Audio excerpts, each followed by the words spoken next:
Well, the beast is done.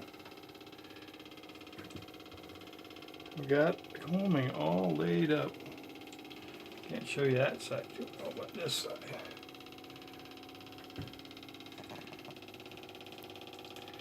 So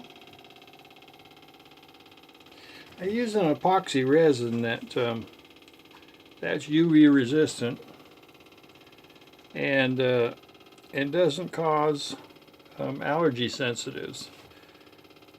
It doesn't sensitize you anyway. It's really nice stuff. You can wash it off with plain water instead of having to clean it off with acetone or something. So it's all laid up. I used let me show you what I used. I used biaxial cloth. It comes in a roll like this. I bought it from my cousin. He had a bunch of it surplus. So I used biaxial cloth. And it was just the right width to lay right like that. And you see it started there. And then come all the way out to the edge. Then the next pass started there and went all the way down to that edge. So it's overlapped in the trough there. So I think it's going to work really well. Then I use something called this stuff here over the top. It's called finishing veil or something like that. It's a polyester. I don't know if you can see it, how well you can see it. It's a polyester that was designed for, it's fairly porous. It was designed for lining mass production molds so that the glass doesn't come up against the mold and cause wear. And it's actually the same kind of polyester that Amsteel is.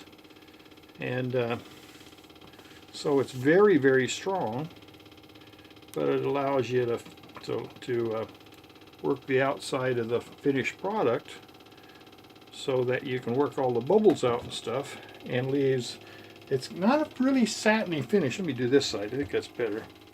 It's not a really satiny finish, it's almost kind of like fuzzy on the top, but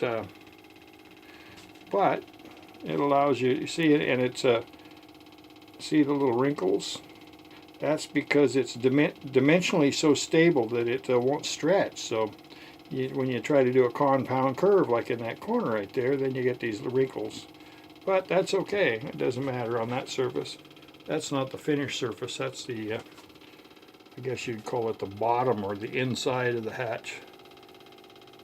That's the part that goes up against the wood. It's not the part that's exposed, so it doesn't really matter. Anyway, so it's all done. Now I don't know if I've got enough layers on there, so what I'm going to take and probably wait 2 days. It's slow drying the resin. Wait 2 days, and then I'm going to cut with right along the top there like that, and then right along this edge, right, where's my finger? There it is. This edge right here, and you know, do a straight line, and then I'm going to pop it out of the mold, or at least try to. We'll see what happens. That turned out, I'm really happy with it. Turned out really well. The that resin I used, I added, the reason it's white like that is because I added a titanium pigment to it, and that way I don't have to use a gel coat. I did the mold a couple layers of that pigmented epoxy like that, and then that'll serve as a gel coat since it's UV resistant, and at least as UV resistant as polyester resin is, or regular gel coat. And then and since I had to mix it in a fairly large batch, I just used it in all of the layup, so it's white all the way through. If I have to grind a little bit, I can polish it down, like on the edges. When I cut them, I can sand them down and wet sand them and polish them right down to a finished edge instead of having to recoat it with a more gel coat to hide the edge. So it's going to work good. The resin is this stuff right here. It's that stuff. And it's bought through Ductworks, the online company called Duckworks.